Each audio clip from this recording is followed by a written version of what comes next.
तो भोजपुरी एक्ट्रेस अक्षरा सिंह अब पश्चिम बंगाल के आसनसोल से चुनाव लड़ेंगी।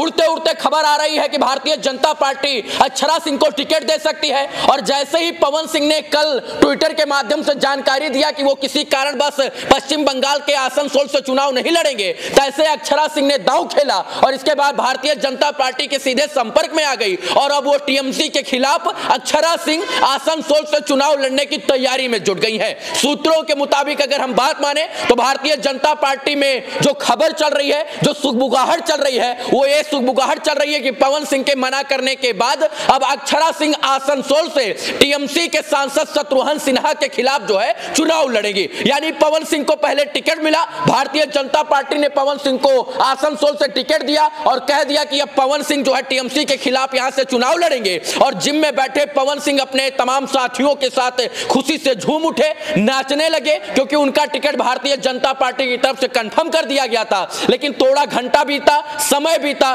कुछ घंटे ही बीते थे कि पवन सिंह एक्स पर यानी ट्विटर पर पोस्ट करते हैं कि वो किसी कारणवश जो है चुनाव आसनसोल से नहीं लड़ सकते हैं। उन्होंने भारतीय जनता पार्टी के शीर्ष नेतृत्व को धन्यवाद दिया और कहा कि वो अब चुनाव जो है आसनसोल से किन्हीं कारणवश नहीं लड़ेंगे। इसके बाद भारतीय जनता पार्टी को उन्होंने टिकट वापस कर दिया। फिर क्या था कि भोजपुरी की शेरनी कही जाने वाली बिहार की बिटिया अक्षरा सिंह ने ताल ठोका और अब यह खबर आ रही है कि आसनसोल से पवन सिंह नहीं बल्कि भारतीय जनता पार्टी के टिकट पर अक्षरा सिंह वहां से चुनाव लड़ेंगी। आपको पता है कि 2019 लोकसभा में बाबुल सुप्रियो भारतीय जनता पार्टी के प्रत्याशी थे। इसके बाद उन्होंने 2 लाख वोटों से जीत हासिल किया था। इसके बाद बाबुल सुप्रियो भारतीय जनता पार्टी छोड़कर चले जाते हैं। 2022 में उपचुनाव होता है और बाबुल सुप्रियो की जगह भारतीय जनता पार्टी अग्निमित्रा पाल को अपना कैंडिडेट बनाती है और शत्रुघ्न सिन्हा से उनकी डायरेक्ट लड़ाई होती है। और शत्रुघ्न सिन्हा यानी जो तृणमूल कांग्रेस के नेता थे, जो वर्तमान में सांसद हैं, वो बीजेपी के अग्निमित्रा पाल को लगभग 3.5 लाख वोट से हरा देते हैं।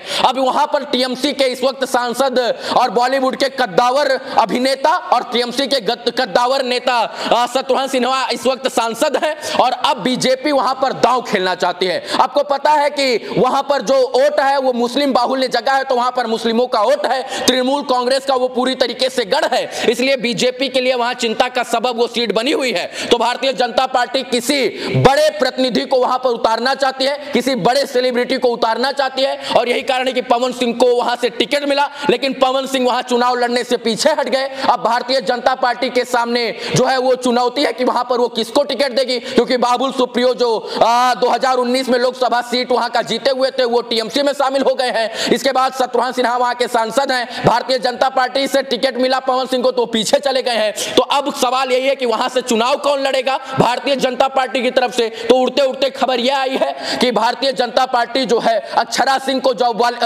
भोजपुरी की एक मशहूर अदाकारा है उनको टिकट दे सकती है। पहले ही वो सक्रिय थी राजनीति में अक्षरा सिंह, और अक्षरा सिंह को अगर वो टिकट देती है भारतीय जनता पार्टी तो आने वाला समय बताएगा कि अक्षरा सिंह का वहां पर क्या होगा। अक्षरा सिंह काफी दिनों से राजनीतिक विषय को लेकर चर्चा का विषय बनी थी। उन्होंने हाल फिलहाल में जन स्वराज पार्टी भी ज्वाइन किया था। इसके बाद भारतीय जनता पार्टी अभी उनको टिकट देने के लिए जो है वो पूरी तरीके से तैयार बैठी है। अब सूत्रों के मुताबिक माने तो आसनसोल से अक्षरा सिंह का टिकट पक्का हो सकता है और आसनसोल से पवन सिंह नहीं बल्कि अक्षरा सिंह चुनावी मैदान में ताल ठोक सकती हैं। बाकी अगर अक्षरा सिंह को भारतीय जनता पार्टी टिकट देती है तो क्या कुछ होगा ये तो हमको नहीं पता, लेकिन भारतीय जनता पार्टी एक बार जरूर सोचेगी कि अक्षरा सिंह को अगर वहां से टिकट दिया गया तो क्या अक्षरा सिंह जीतेंगे। लेकिन सवाल यह है कि पवन सिंह जो एक समय टिकट पाने के बाद खुश थे वो आखिर दुखी क्यों हो गए और बीजेपी का पाया हुआ टिकट जो है वो उन्होंने वापस क्यों कर दिया। क्योंकि शाम को उन्होंने खुशी जाहिर किया, ट्विटर के माध्यम से उन्होंने शीर्ष नेतृत्व का धन्यवाद अदा किया कि उन्होंने मुझ पर भरोसा जताया।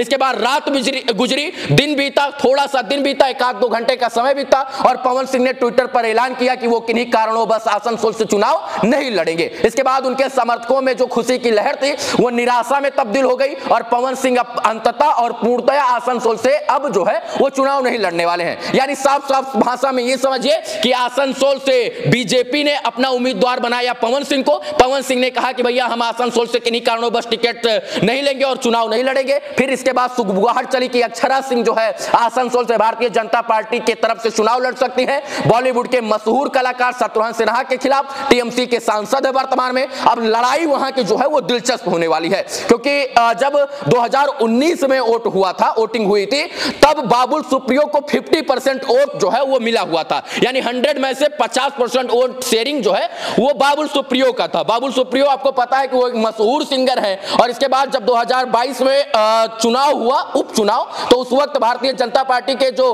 अग्निमित्रा पाल थे वो वहां पर बुरी तरीके से सत्यवान सिन्हा से चुनाव हार गए थे। वहां पर उनको 3.5 लाख वोटों से करारी शिकस्त मिली थी, और अब वो सीट बीजेपी के लिए चिंता का विषय बनी है, क्योंकि आपको पता है कि तृणमूल कांग्रेस का गढ़ है पश्चिम बंगाल, और आसनसोल तो पश्चिम बंगाल और आसनसोल जो है वो टीएमसी और इसके बाद ममता बनर्जी का गढ़ है। तो वहां पर किसी भी बीजेपी कैंडिडेट को जीतना जो है वो थोड़ा कठिन होने वाला है। अब आप क्या सोचते हैं कि अक्षरा सिंह वहां से जीत पाएंगी? पवन सिंह ने टिकट क्यों वापस किया? इन तमाम चीजों के ऊपर आप क्या सोचते हैं? अपनी प्रतिक्रिया जरूर दें। बहुत बहुत धन्यवाद मित्रों। जय हिंद।